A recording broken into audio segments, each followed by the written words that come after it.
আতপ চাল আর সেদ্ধ চালের মজার ব্যাপারটা হচ্ছে আতপ চাল সেদ্ধ চাল অনেক কটা প্রসেসিং এর মধ্যে দিয়ে যাচ্ছে। আতপ চালটা তো একদম ফ্রেশ। আতপ চালে মিনারেলস বেশি থাকলেও আতপ চাল কিন্তু যত কম প্রসেসিং হবে তত সেটা গ্লাইসেমিক ইনডেক্স হাই। তো যদি ক্যালোরি ভ্যালু দিকে বলতে হয় তাহলে আতপ চাল খেয়ে কিন্তু চট করে ব্লাডে মানে ইনসুলিনটা স্পাইক হবে। সেক্ষেত্রে সেদ্ধ চাল ভালো। আমি এই জায়গায় আরেকটু অ্যাড করব, বয়েলড রাইসের থেকেও পারবয়েলড রাইস আরো ভালো। সেক্ষেত্রে সেদ্ধ চাল যখন মানে পারবয়েলড এ আরেকটা এক্সট্রা প্রসেসিং থাকে। মানে প্যাডিটাকে আমরা প্রথমে সোক করছি। সোক করার পরে ওটা কিন্তু একটা স্টিমিং হয়। তারপরে ওটা মিলিং এ যাচ্ছে। কিন্তু বয়েলড রাইস যেটা প্লেন সেটা ওই সোকিং স্টিমিংটা থাকে না। ন্যাচারালি কি হয়, আমাদের পারবয়েলড রাইসে গ্লাইসেমিক ইনডেক্স আরো কম। ফলে যদি পারবয়েলড রাইস খাই যেটা, সেটা কিন্তু আরো ধীরে ধীরে ব্লাডে সুগার লেভেলকে রিলিজ করে। পারবয়েলড রাইস হচ্ছে যখন আমরা প্রথমে প্যাডিটাকে নিলাম, সেটাকে নিয়ে আমরা সোক করে রাখছি।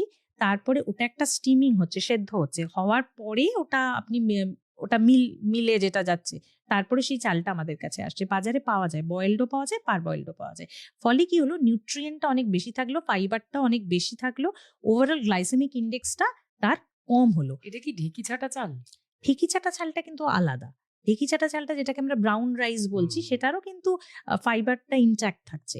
এবং সেক্ষেত্রে আমরা যখন খাচ্ছি ওর মধ্যে ভিটামিন, মিনারেলস সেগুলোও অ্যাড হচ্ছে। তবে ঢেঁকি ছাঁটা চাল আবার পেটের জন্যে অনেকের ক্ষেত্রে ব্রাউন রাইস যেটা, যেহেতু ওতে ফাইবারটা অনেক বেশি কোটটা থাকে, সেটা আবার হজম করতে অনেকের কষ্ট হয়।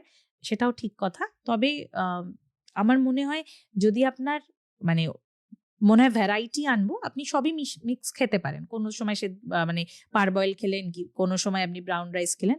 যদি ডাইজেশনে কোনো অসুবিধা না থাকে, সেক্ষেত্রে এক্সট্রা অ্যাডেড ভিটামিন মিনারেলস এর জন্য এবং ফাইবার ব্রাউন রাইস খেতে পারি। কিন্তু মোটামুটি ওজন নিয়ন্ত্রণের ক্ষেত্রে যদি কেউ ভেবে থাকে ব্রাউন রাইস খেলেই ওজন কমবে, সেটা ঠিক কথা নয়। সেক্ষেত্রে আপনার হোয়াইট রাইসও নেওয়া যেতে পারে।